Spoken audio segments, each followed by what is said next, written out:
All right, how's everybody doing? All right, Hotep, how's everybody doing today?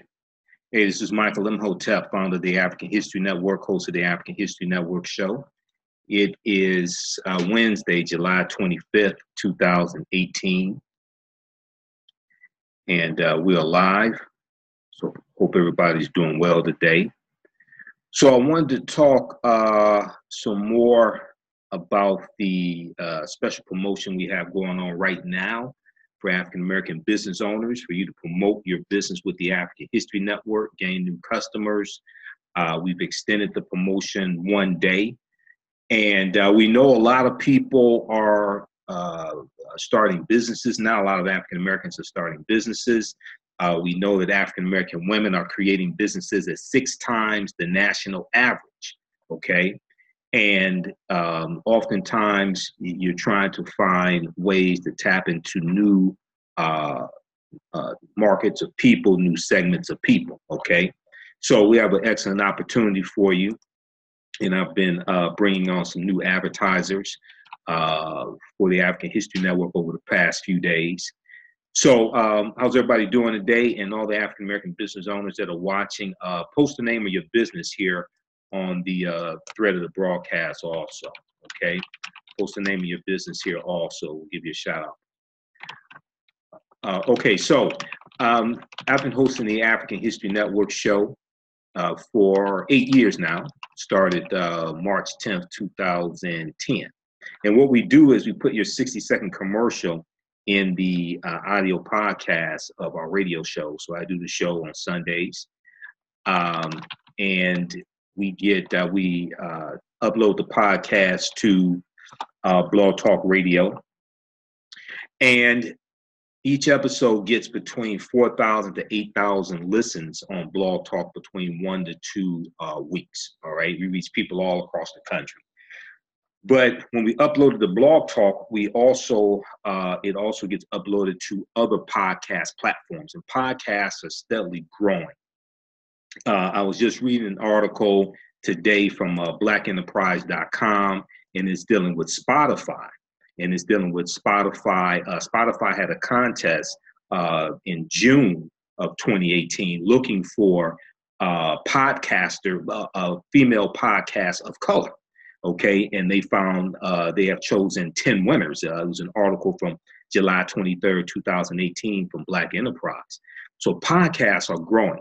So our podcasts are not just on the Blog Talk Radio platform, but they're also on iTunes, okay, iTunes, Castbox, FM Player, TuneIn.com. A lot of people have the TuneIn radio app on their smartphone, allows you to listen to radio stations across the country, and then also Acast, okay? So we reach thousands of people on a weekly basis with our show, and we put the your 60-second commercial for your business into the podcast of our show, all right? If you don't have, if you can't make a commercial, we can record one for you. You just send us a script or the bullet points. And our current promotion is buy 1 month, get 1 month free. Buy 1 month, get 1 month free, okay? And this is going on, we extended it 1 day because we've had a lot of people respond to this. So this expires Thursday, July 26, 2018. Email us at customerservice@africanhistorynetwork.com for more information. Customerservice@africanhistorynetwork.com for more information, okay? If you are an African-American author and you want to reach African Americans across the country, if you own a bookstore, say it's a brick and mortar bookstore, okay? Or if you have an e-commerce store where you sell books for African Americans, history, things like this, you want to advertise with the African History Network. If you sell African garments, African garb, African clothing, okay, you definitely want to advertise with the African History Network. You may sell jewelry online or different types of body oils, things like this, okay? You may have a tax preparer service, etc. So you can email us at customerservice@africanhistorynetwork.com. We can email you the details. What are some of so who are some of the African American business owners we have here? We've got Rob Williams, My Underground Media Company. Okay, what's that? Round Table presented by by GCC Productions. Okay. What are some of the other businesses we have here? All right. And another thing that we'll do is we'll put the your flyer that you have, or your graphic, what have you, we'll put that in the email newsletter that we send out. The African History Network email newsletter goes out 3 to 4 times a week. We'll put it in there as well to give you extended exposure and extra exposure. And then also we'll do an interview with you on our Facebook fan page, the African History Network, to talk about your business and to showcase your expertise, right? And we make it topical, okay? So if you have a health business, if you have a business dealing with fitness, things like this, we may deal with, say, for instance, the top 5 mistakes that people make when trying to get back into shape, okay? Or 5 surefire ways to get back into shape, things like this, right? To make it topical, okay? So post the name of your African-American owned business here. Okay, so we can give you, so we can shout you out. So we know that African-American women are creating businesses at 6 times the national average. There was an article from blackenterprise.com about this from March 4th, 2016, okay? And we've seen in 2007, African Americans own 1.9 million businesses based upon the survey of Black-owned companies from the U.S. Census Bureau. In 2012, it grew to 2.6 million. Today, 2012 was 6 years ago. So today is probably well over 3 million, right? So if we look at this article from blackenterprise.com, we see that based upon the 2015 State of Women-Owned Business report, which was commissioned by American Express Open, it found that non-minority women-owned firms, white women-owned firms grew 40% over an 18-year time period of 1997 to 2015. African-American female-owned firms grew by 322%. 322%. White female-owned firms grew over that 18-year period of time by 40%. African-American female-owned firms grew by 322%. African-American women are creating businesses at 6 times the national average. Okay, this is something that's not talked a lot about. All right, Hispanic female-owned firms grew by 224%. Okay, and African-American women own 14% of the 9.4 million female-owned companies, and they own 1.3 million of African-American-owned businesses. Okay, so this is something that's growing. All right, so check out this article from blackenterprise.com. Black women business owners outpace all other startups 6 times national average. All right. And, you know, podcasts are growing. So a lot of people have podcasts, and a podcast is a great way for you to also position yourself as an expert in the field and reach new customers as well. Now, I've been doing the African History Network show for 8 years, and we used to broadcast on Blog Talk Live, but we upload our podcast to Blog Talk. So we're on 6 different platforms. So you hit, some people may have Castbox, the Castbox app on their phone, listen to podcasts there. They may not even listen to iTunes or listen to FM Player. So we're on multiple platforms. So you're going to hit people across the country. All right. We have thousands of listeners to our weekly show. And then also, the Facebook Live broadcasts I do throughout the week, a lot of times with those, I'll put commercials in those Facebook Live broadcasts, because I take the audio, upload it to Blog Talk Radio, create an audio podcast out of it as well, okay? So we have a special promotion right now, buy 1 month, get 1 month free. We extended it for 1 more day. That is going, the promotion is good through Thursday, July 26, 2018, okay? Email us at customerservice@africanhistorynetwork.com for more information, customerservice@africanhistorynetwork.com. So I've been teaching I've taught entrepreneurship for about 9 years. My degree is in business administration with a major in marketing. Graduated from Wayne State University in Detroit. Did business consulting for 7 years. I've done a number of different things. Did retail management. So I have a lot of experience when it comes to business. And I used to sell radio advertising also here in Detroit almost about 20 years ago as well for a radio station, okay, here in Detroit. All right, so I have some experience with this, and I know what it's like to be an African-American business owner as well, because I've studied that for years, and I taught entrepreneurship, and I'm a business owner also, okay? So if you don't have a commercial, we can record one for you. Just put together a script or put together some bullet points. We can get you started today. The podcast of Sunday Night Show, we'll get that up today. We're putting commercials into those. So we have Susan. Susan owns Natural Soap Stars, natural skincare products, custom-made products, Mommy and Me Bath Bomb, making parties, okay? You know, on Instagram. Now, do you have a website, Susan? You have a website? All right. And if you sell to African-Americans, you definitely want to advertise with the African History Network, okay? Okay, now, we also have a history of African-American business ownership, entrepreneurship, things like this, right? And a lot of people, you know, don't know about this. We have a history of African-American cooperatives. If we look at, for instance, the Colored Farmers National Alliance and Cooperative Union, the CFACU, the Colored Farmers National Alliance and Cooperative Union. I've talked about them before. This was created in 1886, okay?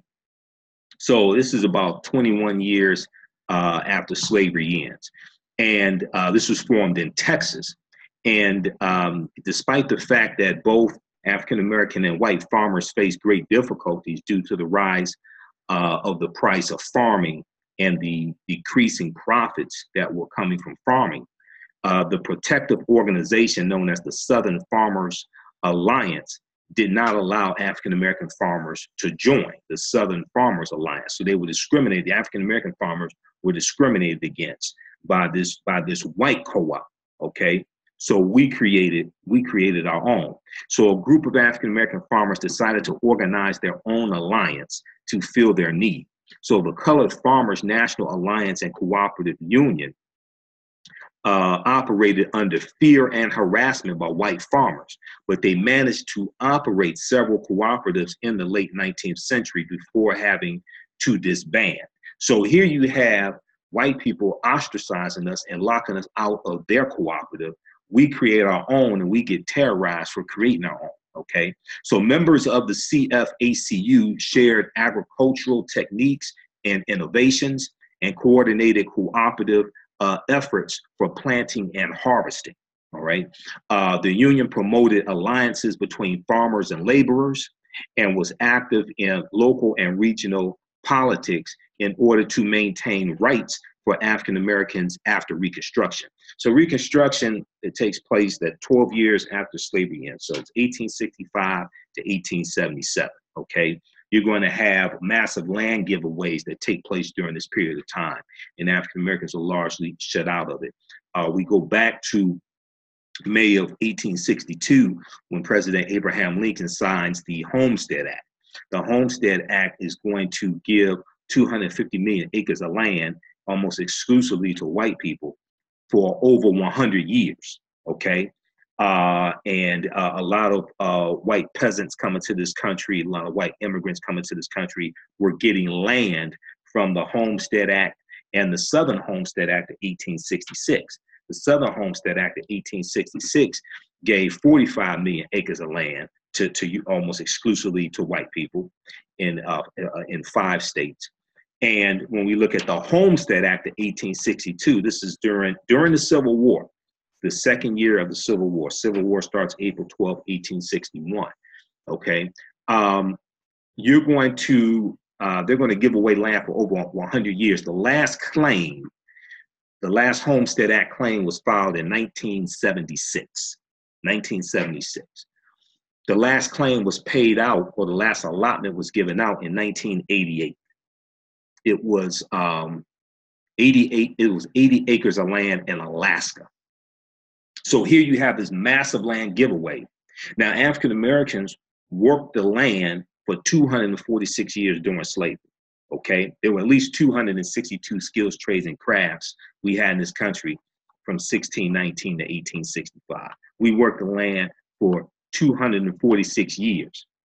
Then, when we are set free because of the 13th Amendment after the Civil War ended on June 2nd, 1865, we have the 13th Amendment ratified December 6, 1865, adopted December 18, 1865. You have this massive land giveaway, and we are almost exclusively shut out, and the land goes to white people, and it goes to white immigrants coming to this country after we were the ones who worked the land for 246 years.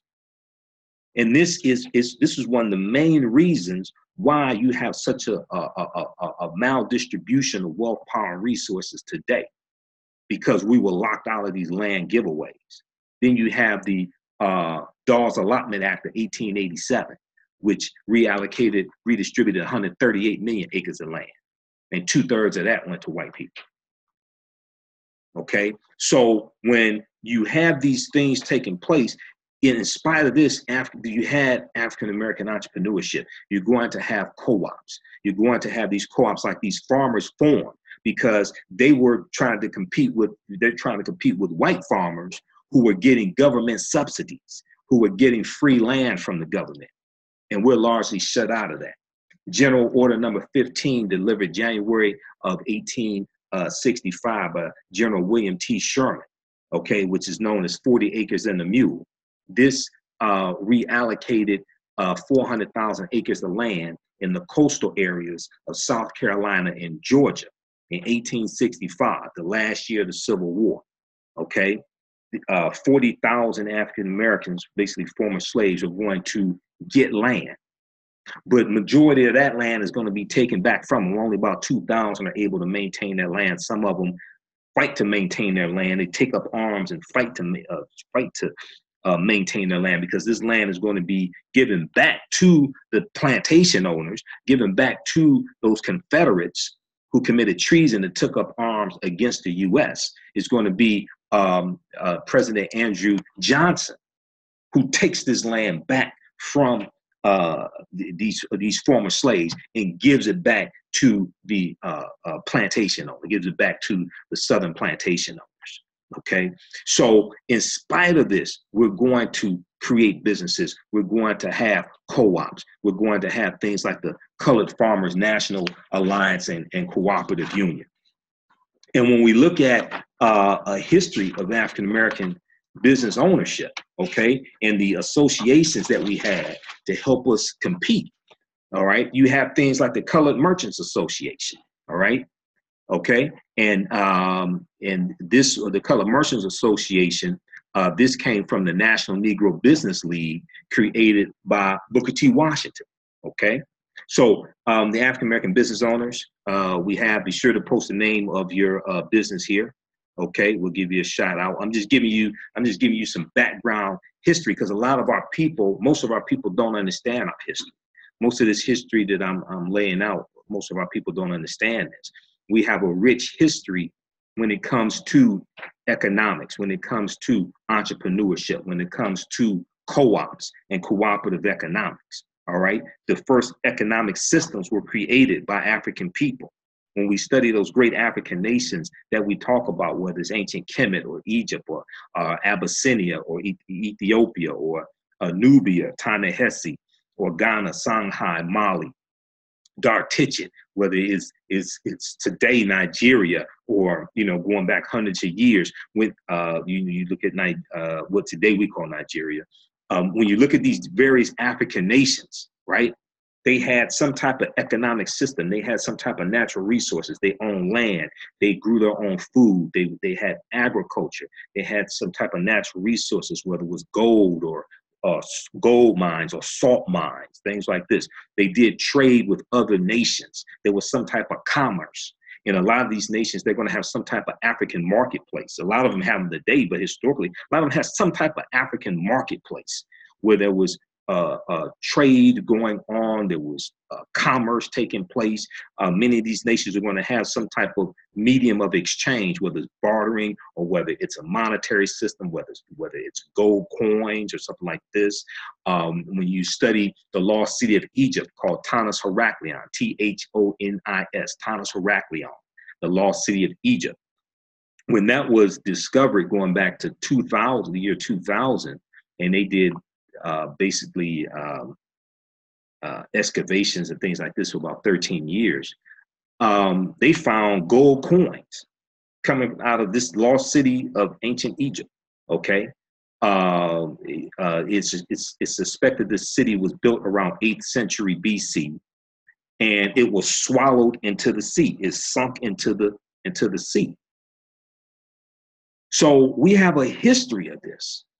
All right. Unfortunately, many of our people act like everybody else has a history in entrepreneurship. Everybody else has a history in economic empowerment, things like this, and we don't. We created all of this. We created economic systems. Mansa Musa, who was the richest man in the history of the world, he became emperor of Mali, the Mali Empire in 1312 AD. When he goes on his Hajj to Mecca, he takes so much gold with him. He gives away so much gold, really, it throws off the economies, like in Mecca. And on the way, he gives away so much gold, it throws off those economies. So we have a history of this. Okay. All right. So email us at customerservice@africanhistorynetwork.com. So our current promotion right now, you can advertise with the African History Network. I'm the host of the African History Network show. So I've been hosting the African History Network show for 8 years. I'm the founder of the African History Network.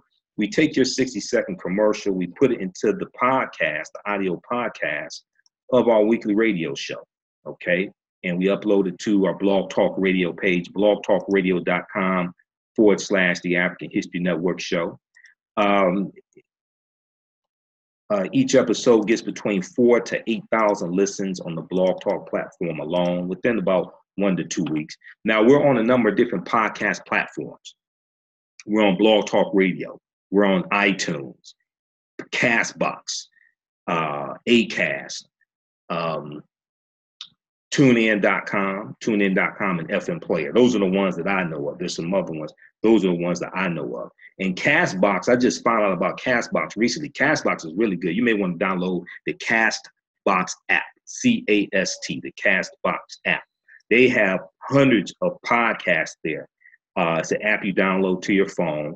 And the way I found out about it is that somebody sent me a tweet and they listened to a podcast that I did. And they said, hey, I just found this great podcast on Castbox. I said, what the hell is Castbox? I never heard of Castbox before. And I know about Spotify and Stitcher and iTunes. I know about this. I never heard of Castbox. So they told me about it. So I downloaded the app. I'm like, whoa. And I checked. They have my podcast there. I'm like, I didn't even know my podcasts were there.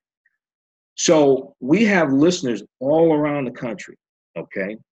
And if you don't have, if you can't record a commercial, we can record one for you, no problem. No additional charge, anything like that. You send us a script or send us bullet points, we'll put together a commercial for you. We put your 60-second commercial into our audio podcast of our shows. And you'll get 2 spots per show, okay? And then also when I do podcasts throughout the week, a lot of times I'll put commercials in those. When I do Facebook Live broadcasts, I'll download this broadcast like right now, and then I'll take the audio, upload it to Blog Talk. It goes across all the podcast platforms, and I'll put your commercial into the podcast as well, all right?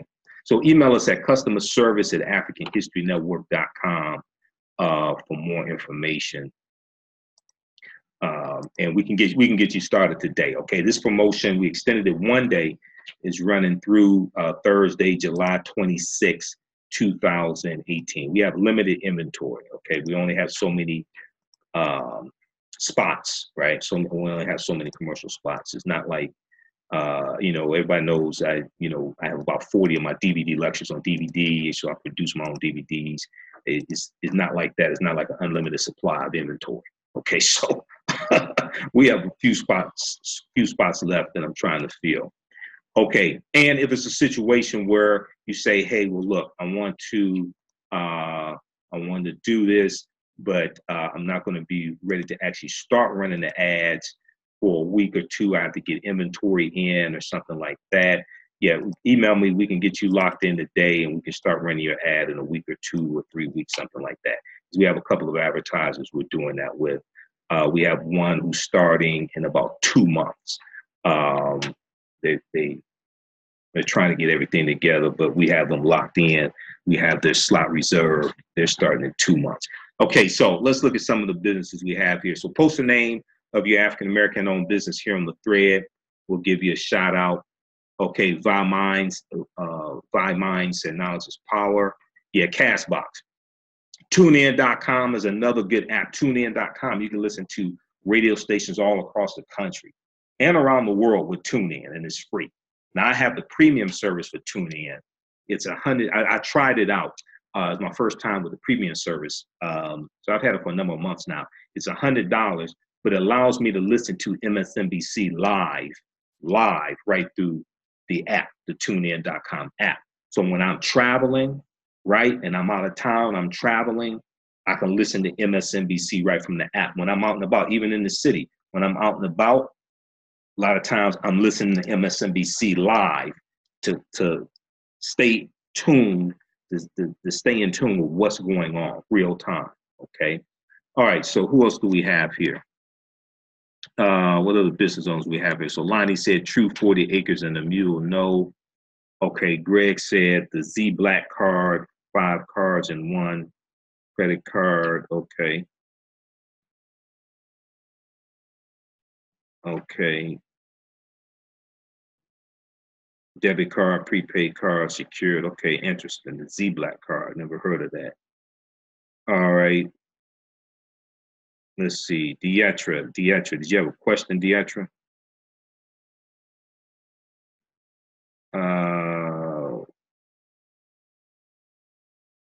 Sister Talk TV show. Okay, now what's the Sister Talk TV show, Dietra? Sister Talk TV show. What is that? Do you have a website? Now I'm familiar with Sister Circle Live, because I DVR that every day. And since Roland Martin is no longer on News One Now's off, I DVR Sister Circle. They get some type of African American news and interviews. Round table, so we got Rob Williams. Okay.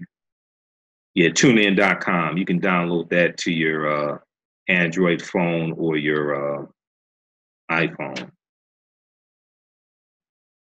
Okay, Lonnie, how are you doing? Okay, so post the name of your African American owned business here on the thread.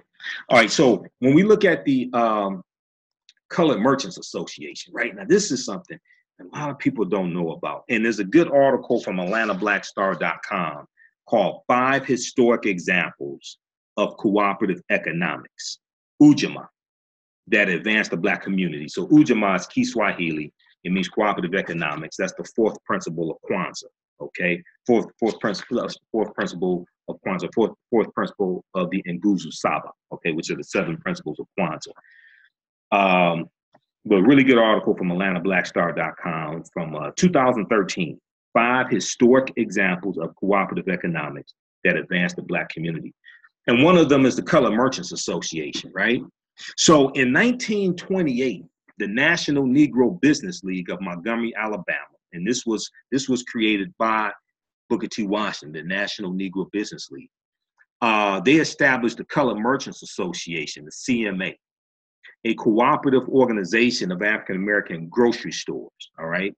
So the purpose of the organization was to reduce the operating costs of African-American retailers through mutual support, cooperative buying, and collective marketing, okay? So these are the type of organizations that we created. This wasn't this is like a black chamber of commerce, so to speak, for African American grocery store owners.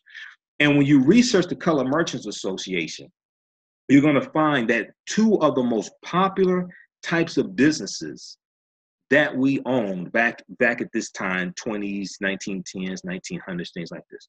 Two of the most popular types of businesses we owned were grocery stores and life insurance companies. Also funeral parlors, also funeral home, because you have to eat and you have to die. You have to eat and you have to die. So we had businesses based around that, okay?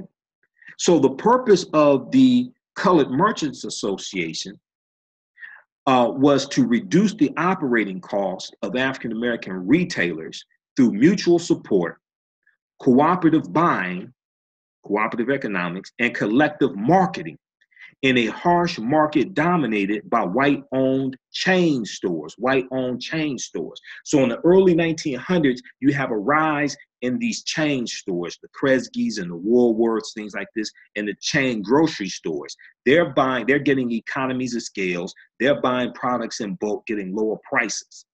And African-American grocery stores are trying to compete with this. So we created this organization to help our grocery stores better help them with marketing strategies, help them with cooperative buying, things like this to help them better compete, okay? Now, the Colored Merchants Association model was markedly successful. Associated stores reported increases in business and profits. Now, the association spread to nearly 18 cities. Most people never even heard of the Colored Merchants Association. Now, this association spread to nearly 18 cities, including Chicago, Philadelphia, Nashville, Tennessee, Dallas, Texas, New York. The CMA built its national headquarters in New York City in October of 1929. So chapters were organized in cities with 10 or more stores, with 10 or more African-American-owned grocery stores. The Colored Merchants Association members paid $5 per month per store, as far as dues, and were required to meet designated standards. By 1930, 253 stores were part of the Colored Merchants Association network. 253 stores, 1930. Okay, this is before the Civil Rights Act is 64. This is before Brown versus Board of Education. Brown versus Board of Education, May of 1954. This is before desegregation of the armed forces. These are things we were doing. We have a history of entrepreneurship, a history of economic empowerment, a history of cooperative economics. So members of this association received support services from the association, such as intensive training in merchandising techniques, okay? How to properly merchandise your store so it's more attractive to customers, so you sell more. They were given intensive training when it comes to sales training. And I'm a former sales trainer. I've trained employees in sales. I've been studying some aspect. I've been in some aspect of sales for over 20 years, okay? Advertising and management resources. They were given intensive training in these areas, merchandising techniques, sales training, advertising, and management resources, such as market analysis, inventory and bookkeeping systems, and collection and credit procedures. Now, these are things that you learn when you go to business school. I know because I went to business school. These are things you learn in business school, but these are things we were doing in the 1930s.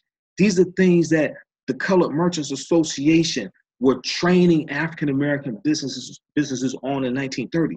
These are things that the Black Chamber of Commerce in your city should be doing today, because we have to compete with other businesses, other ethnic groups, things like this. These are things that our African-American Chamber of Commerce should be doing today, okay?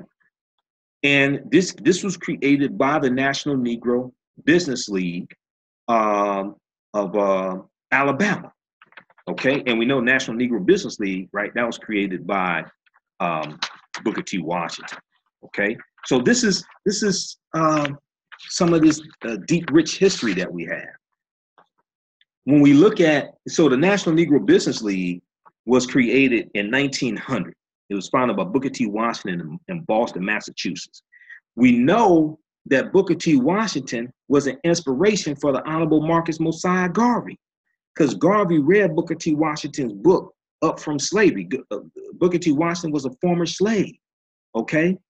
And Garvey was inspired by him, and Garvey came to the U.S. 1916. He had been corresponding with Booker T. Washington, and he wanted to meet with him and work with him. When he arrived in the U.S., he found out that Booker T. Washington had passed.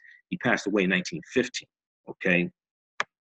But the Negro Business League predated the United States Chamber of Commerce by 12 years. So this organization created by African Americans, the National Negro Business League, predated the United States Chamber of Commerce by 12 years. And it strived to enhance the commercial and economic prosperity of the African American community. So the NNBL was formally incorporated in 1901 in New York and established hundreds of chapters across the United States. In 1966, the National Negro Business League was reincorporated in Washington, D.C. and renamed the National Business League, the National Business League. And Booker T. Washington believed that solutions to the problem of racial discrimination were primarily economic and that African American entrepreneurship was vital. Okay, now Booker T. Washington was a little confused, okay, on some things. He was right on other things, okay? Even though he was a former slave and he saw lynchings and things like this, I don't think he really fully understood white supremacy and racism, what it is and how it works. Racism is a system of advantage and privilege distributed based upon race, coming out of the ideology of European white supremacy. Racism occurs when one race of people control the majority of the wealth, power, resources, benefits, privileges, land, access to education, access to opportunity, access to jobs, etc., media, healthcare, and they use that to marginalize, subordinate, and do harm to another race of people. Okay, white supremacy is an ideology that evolves in the late early 1500s as Europeans come out of the Dark Ages and start to circumnavigate the globe. Even they did not call it white supremacy at the time. This is this ideology, largely based upon manifest destiny and based upon the fact that they're Christians. And they thought because they were Europeans that they were Christians, they could go around the world and conquer people's land, steal people's land, oppress people, enslave them, etc. Okay. And as you have a rise in the European powers, as they're conquering people's lands, you have a rise in the European phenotype, European complexion, and also a rise in European culture, and European culture being seen as dominant culture, okay? This all comes out of this ideology of white supremacy. Racism is the power structure that upholds white supremacy. So since you see Europeans controlling all of this land, having all of this wealth, conquering other nations, then you subconsciously think Europeans are superior. Okay, so you have to understand this. You have to understand this history to understand white supremacy. Really understand racism. And Dr. Francis Cress Wilson and Nellie Fuller taught us, if you do not understand European white supremacy and racism, what it is and how it works, everything else that you think that you understand will totally confuse you. Everything else that you think that you understand will totally confuse you, okay? So, and we have to understand racism as it manifests itself throughout the 9 areas of human activity: economics, education, entertainment, labor, law, politics, religion, sex, and war. Economics, education, entertainment, labor, law, politics, religion, sex, and war, for the purpose of preserving genetic white survival on a planet that's less than 10% European. So we have to be clear with this. This is why the history and culture is so important. Your history and culture gives you your VIPs. It gives you your values, your interests, and your principles. It influences your economic empowerment and your political empowerment, okay? So the goal is not to start a business so you can go and move out to the suburbs and marry a white woman. I mean, a lot of suburbs have African Americans in them now. But the goal is not to ostracize yourself from your people. okay? And to love what you can't be, the goal is to help empower your people, all right? Every ethnic group in America, for the most part, they have their history and culture intact, and they use it to fight for scarce wealth, power, and resources. They use it to fight for scarce wealth, power, and resources, except African Americans, because we don't understand this history, okay? And this is because our history and culture largely has been stripped away from us, been taken away from us.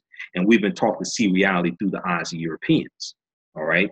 So this is extremely important. Okay, how's everybody doing? Post the name of your African-American owned business here on the thread of the broadcast also. And this is Michael Imhotep, founder of the African History Network, host of the African History Network show. And we're talking about a couple of things. We're talking about the special promotion with the African History Network. You can advertise your African-American owned business. You can promote your business with the African History Network. We have a special promotion, buy 1 month, get 1 month free. Email us at customerservice@africanhistorynetwork.com for more information. Customerservice@africanhistorynetwork.com for more information, okay? And that promotion, we extended it 1 day. It's running through Thursday, July 26, 2018. And we take your 60-second commercial for your product, for your service, your website, your upcoming event. And we put it into the audio podcast of our radio shows, and we get thousands of listeners across the country on a weekly basis. I do the African History Network show on Sunday nights. And each episode gets between 4,000 to 8,000 listens on our Blog Talk Radio platform alone, blogtalkradio.com/the African History Network show. But we're on other podcast platforms as well. We're on iTunes, Acast, Castbox, TuneIn.com, and FM Player. So we have thousands of listeners to each one of our podcasts, okay? Email us at customerservice@africanhistorynetwork.com for more information, because we only have a few more spots left. So when we extended the deadline by 1 day, give more people opportunity to take advantage of this, okay? And then also we'll do a interview with you here on our Facebook fan page, the African History Network, to promote your business, show your expertise in your field. And we can take your flyer or graphic, put it in our email newsletter that goes out 3 to 4 times a week. We got 23,000 subscribers to our email newsletter. All right.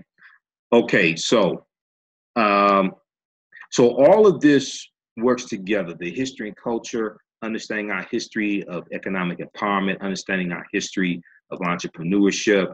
All this works together with today. Okay. And oftentimes I would hear people who would say, well, you know, they think it's natural for Arabs to own the businesses in our community. They think it's natural for Chaldeans to own the businesses in the African-American community, and Asians to own our businesses, the businesses in our community, because they say, well, you know, these people have a history of entrepreneurship. Well, I mean, what do you think our history is? If you actually understand our history, we have a history of entrepreneurship as well. Okay. A lot of our people don't understand our history. So your history and culture gives you your foundation. It gives you your values, your interests, and your principles, your VIPs. As Dr. Leonard Jeffries and Professor James Small teaches, 2 of my teachers. It influences your economic empowerment and influences your political empowerment, 2 sides of the pyramid, okay? If this foundation is not in place, your history and culture, which gives you your cultural paradigm that you see reality through, gives you your VIPs, your values, your interests, and your principles. Doesn't matter how much money you have, if that foundation is not in place, we won't know what to do with the money. So consequently, we have a $1.3 trillion economy, gross domestic product, GDP, but 97% of those dollars are spent with people that don't look like us, okay? If you don't control your economics, you won't be able to fully control your politics. Okay, so we have to have a synthesis of this. They all work together. Unfortunately, many of our people just want to deal with the history and culture, don't want to deal with economics, but we created economic systems. We created economies, okay? We were the original business owners. We were the original entrepreneurs, the African people. Okay, so this type of information is extremely, extremely important. All right. So let's go back to this. And also, if you like this type of information, I teach online classes. We have them all on demand, dealing with our history, dealing with economic empowerment. So we have them on sale. We have a bundle pack right now. You get 10 of my online courses on sale for $60, regularly $130. We have a bundle pack. And then also we have this 10 online course bundle pack includes ancient Kemet, the Moors, and the Ma'afa, understanding the transatlantic slave trade, what they didn't teach you in school. Ancient Kemet, the Moors, and the Ma'afa, understanding the transatlantic slave trade, what they didn't teach you in school. Okay, that's a 14-hour, 7-session online course that I teach. It's all on demand. We deal with thousands of years of history also. Okay, so you get that as well. So click on the link here. We just posted information is also at AfricanHistoryNetwork.com, right on the homepage, AfricanHistoryNetwork.com. Okay. All right. Okay. So what other African-American business owners do we have here? Email us at customerservice@AfricanHistoryNetwork.com. And we can get you locked in today. We can get you started today. Find out more about advertising with the African History Network. You can grow your business, reach thousands of potential customers across the country and outside the country as well, because we have listeners outside of the U.S. also. All right. Email us at customerservice@AfricanHistoryNetwork.com for more information. And post the name of your African-American owned business here on the thread of the broadcast as well. So we'll give you a shout out. Okay. Okay. Lonnie said, okay, how about hair products back then? Okay. What's your question, Lonnie? Training center. Okay. Tamsir. All right. How are you doing? All right. So some more information about the National Negro Business League, which was created by Booker T. Washington in the year 1900. This is a lot of history. All right. And this ties right into the entrepreneurship, the economic empowerment, things like this. Okay, so Booker T. Washington believed that solutions to the problem of racial discrimination were primarily economic, and that African-American entrepreneurship was vital. Thus, he founded the National Negro Business League to further the economic development of the African-American businesses in order to achieve social equality in the American society. Okay, now members of the league included small business owners, farmers, doctors, lawyers, craftsmen, and other professionals. The league maintained directories for all major U.S. cities and incorporated African-American contacts in numerous businesses. So today we have a lot of these African-American business directories. We have apps and we have them online. Okay, whether we talk about blacktradelines.com or letsbuyblack365.com or buyblack365.com or maybe webuyblack.com, things like this. They had these directories, okay, in the early 1900s. So although the league primarily expanded many Black business networks and fostered a vibrant business community for African Americans, it also had very key direct and indirect connections with white businesses and corporations. Oftentimes, white business leaders address the National Business League at their annual conventions. Booker T. Washington himself kept contacts with members of the white corporate elite, such as Andrew Carnegie and Julius Rosenwald, who was president of Sears and Roebuck and Company. Okay, Sears and Roebuck. All right, so that's some information on the National Negro Business League. At blackpast.org, they have an article dealing with this. And at blackden.com, they have an article dealing with the Colored Merchants Association, okay? How Black independent store owners in the 1920s created a movement to stay competitive. How Black independent store owners in the 1920s created a movement to stay competitive. and this deals with the Colored Merchants Association, okay, that we just talked about. And it talks about how for 2 months in the spring of 1929, a group of African-American grocery store owners in Winston-Salem, North Carolina, organized public lectures, meetings, exhibits, and food tastings that attracted large audiences and national attention. What was all the fuss about? The grocers were joining a new cooperative business group called the Colored Merchants Association, the CMA, Colored Merchants Association, which had begun in Alabama, okay, as we talked about in the article from blackstar.com. They started in 1928 in Alabama. They were created by the National Negro Business League of Montgomery, okay? So on April 17th, 1929, April 17th, they announced in a local newspaper an ambitious plan to create a movement looking towards the salvation of the Negro independent grocery stores, looking towards the salvation of the Negro independent grocery stores, okay, through cooperative buying and teaching the lesson and value of advertising, okay? So this is extremely important because, like I said, you had the rise of the white chain stores. You have the rise of the white chain stores who had economies of scale.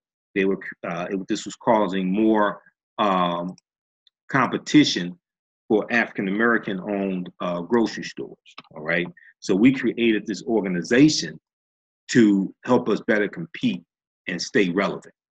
All right, okay, and I'm trying to see if I can bring up this article also.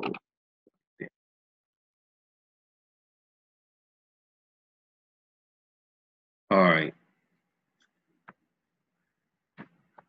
Okay.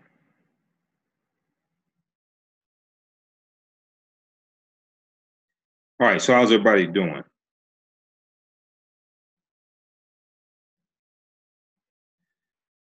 Okay. I want to see if I can pull up this article here.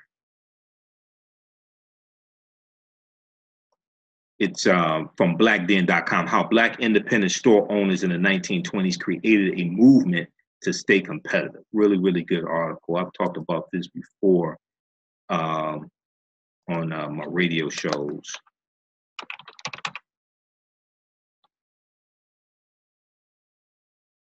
Okay, so it did. Let me continue here. So it started April 17th, 1929. This conference that they were having, basically. Okay, spring of 1929. So in the 1920s, segregation laws and customs restricted public activities based on race. Okay, you're dealing with segregation.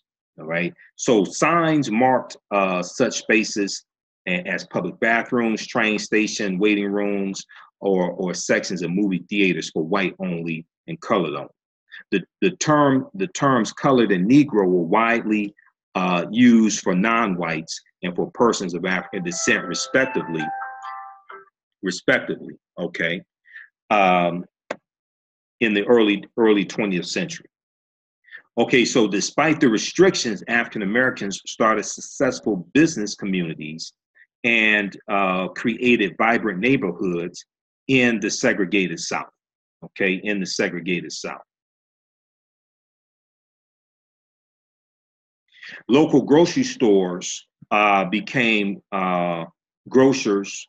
Local grocery stores became the most common small businesses ran by African American merchants. Local grocery stores, like I said, you have to eat.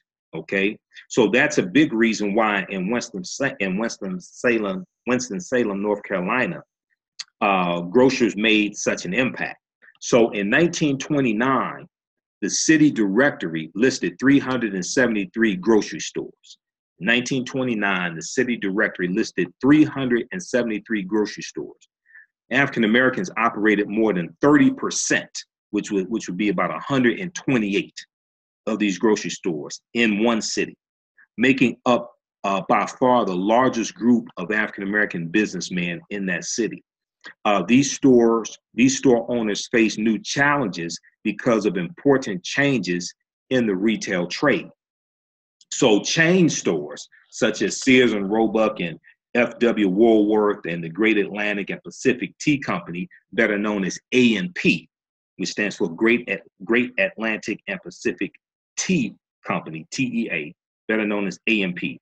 They're going to grow a lot and they expand a lot in the early 1900s, okay? So a chain in chain stores, a chain is a company that runs many stores in different places, operating under the same name and selling the same merchandise.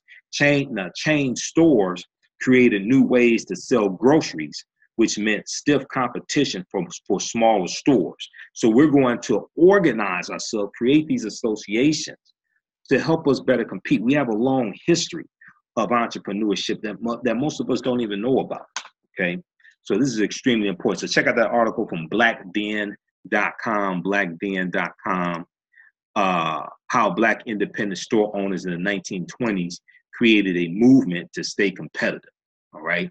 And this deals with a history of the, this deals with the Colored Merchants Association once again, all right? Okay, how's everybody doing? Share this broadcast on your Facebook page. Invite your friends to tune in also. Okay, we have Derek.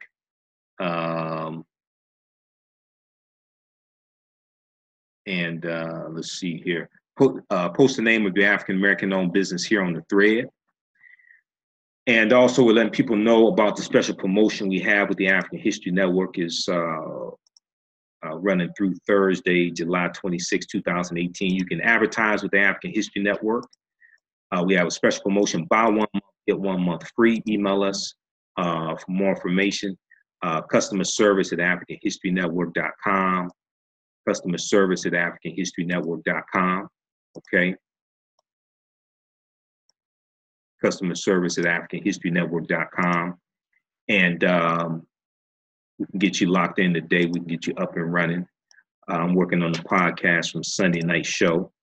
And we take your 60-second commercial. If you don't have one, we'll record one for you. And we put it into the podcast of our weekly radio show and some other podcasts I do throughout the week as well, but especially our Sunday night show, the African History Network show, which I've been doing for 8 years, okay? Some of you see me broadcast live here on Facebook Live when we do the African History Network show Sunday nights. And we upload the audio podcast to our Blog Talk Radio page, blogtalkradio.com/the African History Network show. And it automatically gets uploaded to other podcast platforms, tunein.com, Castbox, Acast, and FM Player and iTunes. All right, so we reach thousands of people on a weekly basis. They'll get to hear your ad. If you are an African-American business owner, if you have a bookstore, you sell books online, you sell African garments, African clothing, if you sell jewelry, if you have a tax preparation service, if you have an event coming up, say you're bringing in an African Center scholar, somebody to deal with history, Dr. Leonard Jeffries, Professor Kaba, Kamene, somebody like that, you can advertise that event. You have a Kemetic yoga festival, you have a vegan festival, what have you. You want to advertise with the African History Network, okay? All right. We're gonna see what else we had here. Okay, so look, we're gonna get out of here. And also I will be in San Diego Friday, August 10th through Sunday, August 12th for Return of the Gods, the Real Family Reunion. Come out for an amazing show of live hip-hop, motivational speakers, live African dancers, martial arts demonstration, yoga, and an award ceremony honoring master teachers and scholars, including Professor Kaba Kamene, formerly known as Booker T. Coleman, Queen Afua, as well as Michael Imhotep. I'm being honored this year. So we'll post the link here. They have a 3-day pass, a 3-day weekend pass for $100. This is a huge event. Return of the Gods, The Real Family Reunion. This is Herb Alchemist, who you see broadcasts here sometimes on our fan page. Herb Alchemist and Kateria and their whole group. And also we have the information at AfricanHistoryNetwork.com. So those in the San Diego area, I'll be out there Friday, August 10th through Sunday, August 12th, 2018. And also, if you want me to do a presentation for your group or organization, email me at info@AfricanHistoryNetwork.com, info@AfricanHistoryNetwork.com, and we can make it happen, okay? All right, so look, we're going to get out of here. Hey, remember at the African History Network, we focus on educating, empowering, and inspiring people of African descent throughout the diaspora and around the world, because right now it's correct your own behavior. What you do for yourself, what you do to yourself, and what you allow other people to do to you and get away with is based upon what you think about yourself. What you think about yourself is based upon what you have been taught about yourself. What you have been taught about yourself is based upon everything you've read, heard, and seen about yourself. You control the radius of a man's thoughts. You can control the circumference of his actions, because the mind can't do or teach what it doesn't know. Right now, it's correct your own behavior. It's not over till we win. Wakanda forever. And we'll talk to you next time. Peace.